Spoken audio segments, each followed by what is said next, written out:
കോഴിക്കോട് കൊയിലാണ്ടി താലൂക്ക് ആശുപത്രിയിൽ ഡോക്ടർക്കും നഴ്സിനും മർദ്ദനം. കാഷ്വാലിറ്റി ഡ്യൂട്ടിയിലുണ്ടായിരുന്ന medical officer doctor Arunas Das, nurse Arun എന്നിവരെയാണ് ഒരു സംഘം യുവാക്കൾ മർദ്ദിച്ചത്. ചികിത്സിച്ചത് പോരെന്ന് പറഞ്ഞാണ് യുവാക്കൾ ഡോക്ടറെയും നഴ്സിനെയും മർദ്ദിച്ചത്. സാനിയ മുനോമി ചേരുന്നു കൂടുതൽ വിവരങ്ങളുമായി. സാനിയ മുനോമി, ചായക്ക് മധുരം പോരാന്നൊക്കെ പറഞ്ഞ ആൾക്കാർ ബഹളം ഉണ്ടാക്കുന്നത് കണ്ടിട്ടുണ്ട്. ചികിത്സ പോരാ എന്ന് പറഞ്ഞാണോ ഈ ബഹളം ഉണ്ടാക്കുകയും മർദ്ദിക്കുകയും ഒക്കെ ചെയ്തത്? മാത്രമല്ല, ആശുപത്രി സേവനം തടസ്സപ്പെടുത്തിയാൽ വലിയ ഒഫൻസാണ് എന്നുള്ളത് ഈ ചങ്ങാതിമാർക്ക് അറിയാതെ പോയോ? മദ്യലഹരിയിലോ മറ്റോ ആയിരുന്നോ സംഭവം, സാനിയോ? ലഹരിയിലായിരുന്നോ എന്നറിയില്ല ഡോക്ടർ അരുൺകുമാർ. പക്ഷേ വലിയൊരു സംഭവം തന്നെയാണ് കൊയിലാണ്ടി താലൂക്ക് ആശുപത്രിയിൽ നടന്നതെന്നാണ് പോലീസ് പറയുന്നത്. അതായത് ആദ്യം രണ്ട് കുട്ടികൾ 18 വയസ്സും 19 വയസ്സും മാത്രമുള്ള മുഹമ്മദ് ഷമീം, മുഹമ്മദ് ഷാജഹാൻ എന്നിവർ ആദ്യം ആശുപത്രിയിലെത്തുകയും ചികിത്സ ആവശ്യപ്പെടുകയുമായിരുന്നു.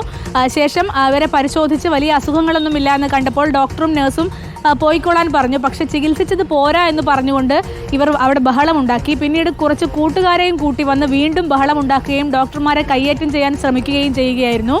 ഡോക്ടർ അരുണിനും നഴ്സ് അരുണിനും ചെറിയ ചില പരിക്കുകളേറ്റിട്ടുണ്ട്.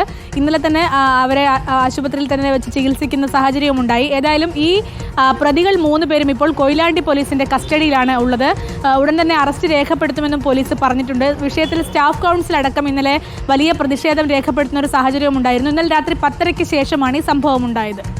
നിർഭാഗ്യകരമായ സംഭവമാണ്. ഒന്ന് ആലോചിച്ച് നോക്കൂ, ആശുപത്രി കയറി പോയിട്ട് ആ സ്റ്റെതസ്കോപ്പ് കുറച്ചുകൂടെ വെക്കൂ, കുറച്ചുകൂടെ ചികിത്സ തരൂ എന്ന് പറഞ്ഞാൽ ഡോക്ടറെയും നേഴ്സിനെ അടിച്ചിട്ട് വല്ല കാര്യമുണ്ടോ? നിങ്ങൾക്ക് അസുഖം ഉണ്ടെങ്കിലല്ലേ അവർ കൂടുതൽ ചികിത്സ നൽകൂ. അസുഖമില്ലാത്ത ആളുകൾക്ക് എങ്ങനെയാണ് കൂടുതൽ ചികിത്സ കൊടുക്കുക? എന്തൊക്കെയാണ് നമ്മുടെ നാട്ടിൽ നടക്കുക? ചെറുപ്പക്കാർക്കൊന്നും ചില സമയത്ത് ഒരു നിയന്ത്രണവും ഇല്ലാതെ പോകുന്നു എന്ന് തോന്നുന്നതാണ്, അല്ലേ? പല സാഹചര്യങ്ങളിലും നമ്മളിന്നിപ്പോൾ VTM NSS കോളേജിൽ നടന്ന റാഗിങ്ങിൻ്റെ വിഷയം കണ്ടു. 3 കുട്ടികളെ ഇപ്പോൾ +2 കുട്ടികളെ കാണാനില്ലാത്ത കാര്യം കണ്ടു. ഇപ്പോൾ ഇതാ 3 ചെറുപ്പക്കാരെ ആശുപത്രിയിൽ ചെന്ന് ചികിത്സ പോരെന്ന് പറഞ്ഞ് അവിടുത്തെ ഡോക്ടറെയും നഴ്സിൻ്റെയും മെക്കിട്ട് കയറുക, അവരെ മർദ്ദിക്കുക. എന്തായാലും പുതിയ നിയമം അനുസരിച്ച് കുറച്ചു കാലം ഉള്ളിൽ കിടക്കേണ്ടി വരുന്ന ഒരു ക്രൈമാണ് അവർ കമ്മിറ്റ് ചെയ്തിരിക്കുന്നത്.